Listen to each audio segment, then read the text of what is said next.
So karon mga ma'am sir no, itorno muna ko sa kumbalay no. Katong naingon bitaw sa mga comment nga kwartahan ko. Nani-message sa ko ang kwartahan ko. Sa klaro nga pag-istorya mga ma'am sir, maura gyud niya akong kinabuhi, mao ni among balay.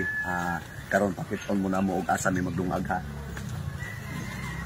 So karon diri among dungaganan no. Magkuan mi magluto mi magluto sudan kanon diri ko maghigda akong duyan. So karon itor mo na ko sa sulod sa akong balay no. Mo na akong balay oh. Dili pa dai sa wala pa dai mo na akong maigsuon na akong pamilya kana diri na mo gipamutang ako mga kuan mga amigo ba. Akong pagmangkon siyempre itor mo na ko sa sulod sa mong balay no ug usa kanindot ang among beautiful house with all of my heart itaw. So karon mo day ni among balay og wala mo nakabalo para magtikaingon jud mo nga pamilya jud ba mao ni ang akong mga pamilya na akong igsoon akong asawa og na si Janelle natulog ako mga pagmangkon og pagmangkon gapon ako lang gituring ako pagmangkon mao ni among balay no sa wala pa nakabalo ha. Kaingon tong kwartahan ko, ako dili ko kwartahan lang ko sa sulod sa akong kasing-kasing no. Siyempre kalitay mo na to nga mutabang tagtabang sa mga tao nga nanginhanglan. Kontento naman pud mi nga mga kaon mi sa isa ka adlaw katulo.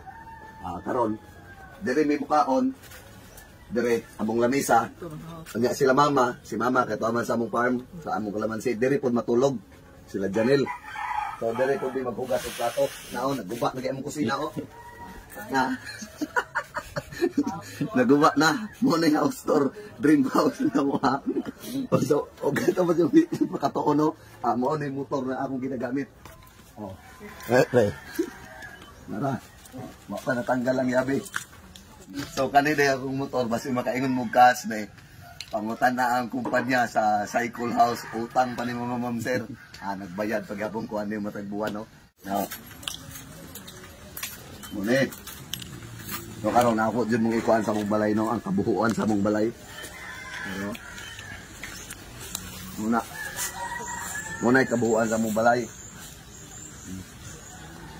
Na bisag ingon ani lang ko mga ma'am sir no, muna giingon na isalig lang nako tanan sa kitas ano, kay basing day mo abot na blessing sa tong kinabuhi na makapaot ta sa tong balay.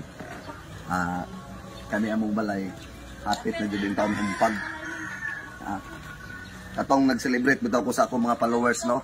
Sa mga tong mo celebrate ko 100,000 followers, 200,000, 300,000. Actually mga ma'am sir dili gito among balay sa ako tong ate.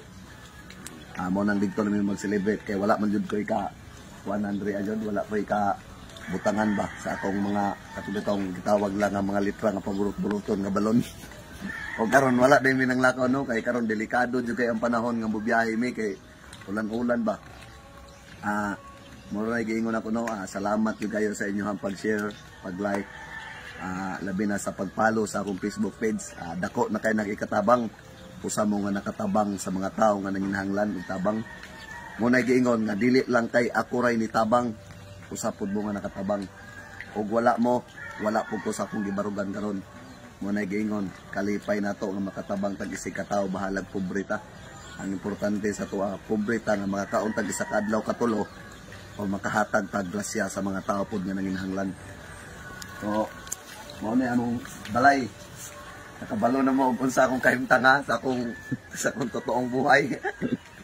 Ngun ani ra bahalag pobre. Basta malipayon og dato tas paglantaw sa kahitasan.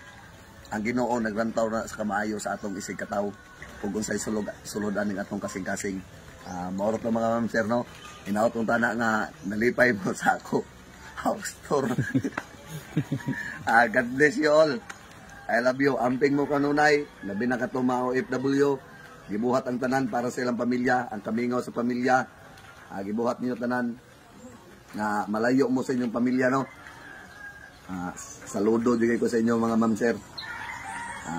Dili na ko magdagistorya no kay wala na masing lantatan. So God bless, bye bye, I love you.